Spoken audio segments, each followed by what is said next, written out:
के दशक से कांग्रेस ने तुष्टीकरण की राजनीति को चुनाव जीतने का हथियार बनाया है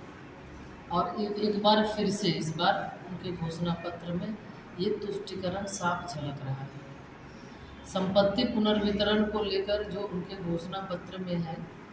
कि बहुसंख्यक कमाएगा और अल्पसंख्यक को बांटा जाएगा, तो ये कहीं ना कहीं देश के लिए ये खतरा है और ये इनका पुराना एजेंडा रहा है। तो ये इसी पुराने एजेंडे पर उनके चूँकि पुराने जो सलाहकार हैं वो इस एक सलाह दे रहे हैं उनके पिता उनके दादा नाना के समय से, और उसी सलाह को फिर ये अपना चुनावी एजेंडा इनके द्वारा बनाया गया है। और उनके द्वारा एक महाराष्ट्र में हाल ही में राहुल गांधी जी के द्वारा एक तो रैली में वो कहा गया था जितनी आबादी उतना हक, नारा उनके द्वारा उस नारे का भी जिक्र किया गया था। तो कहीं ना कहीं इस जो संपत्ति पुनर्वितरण इस इनके मैनिफेस्टो में जो लाया गया है, तो बिल्कुल इससे ये साफ प्रतीत होता है कि इस तुष्टीकरण के सहारे कांग्रेस चुनाव जीतना चाहती है और देश को खोखला करना चाहती है। आप संपत्ति का एक बार ज़्यादा जो कमाएगा उससे ज़्यादा टैक्स लेना है, ये भी इनके मैनिफेस्टो में इनका एक हिडन एजेंडा भी पहले से इनका है। यानी अब कमाने वाले भी कमाने से डरेंगे और वो बांटने वाले वो बैठ के फिर वो भी नहीं कमाएंगे। यानी कहीं ना कहीं आप देखें तो इससे जो आर्थिक क्षेत्र में आज हम बढ़ रहे हैं, तरक्की कर रहे हैं तेज़ी से, ये इसमें एक बाधक आएगी। देश की तरक्की में ये बाधा उत्पन्न होगा और ये सिर्फ चुनाव जीतने का ये एजेंडा है और ये निश्चित रूप से देश के लिए ये बहुत ही घातक है, ये बहुत ही घातक है। और अल्पसंख्यकों के बीच जो ये संपत्ति पुनर्वितरित करना चाहती है, इनके द्वारा एक और भी प्रधानमंत्री माननीय मनमोहन सिंह जी के समय में भी एक ये प्रयास हुआ था कि शेड्यूल कास्ट की लिस्ट में मुसलमानों को भी घुसाया जाए। तो ये भी एक उनके द्वारा प्रयास हुआ था और इनका शुरू दिन से इस चीज़ को हम देख रहे हैं कि कांग्रेस सरकार के द्वारा जवाहरलाल नेहरू और इंदिरा गांधी की अगुवाई वाली कांग्रेस सरकार ने भी लोगों की कमाई जब्त करने वाले ऐसे ही कानून 1963 और 1974 में पास किए थे।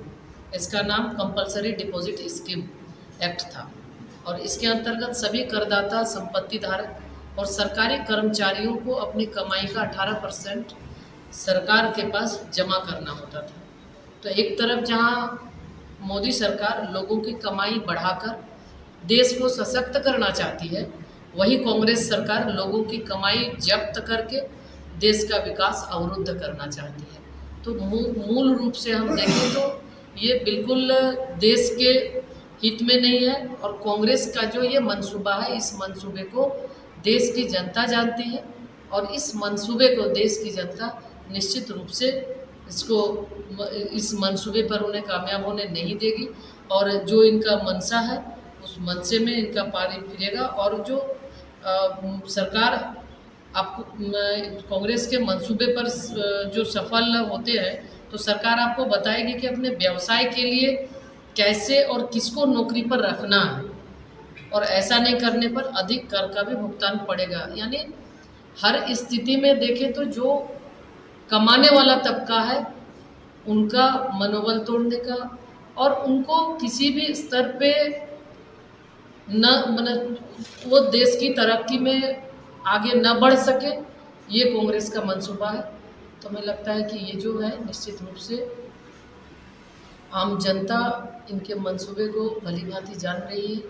और इन 60 वर्षों में 65 वर्षों में जो कांग्रेस के द्वारा किया गया है, देश की जनता कभी नहीं भूलेगी। देश की जनता आज तरक्की चाहती है,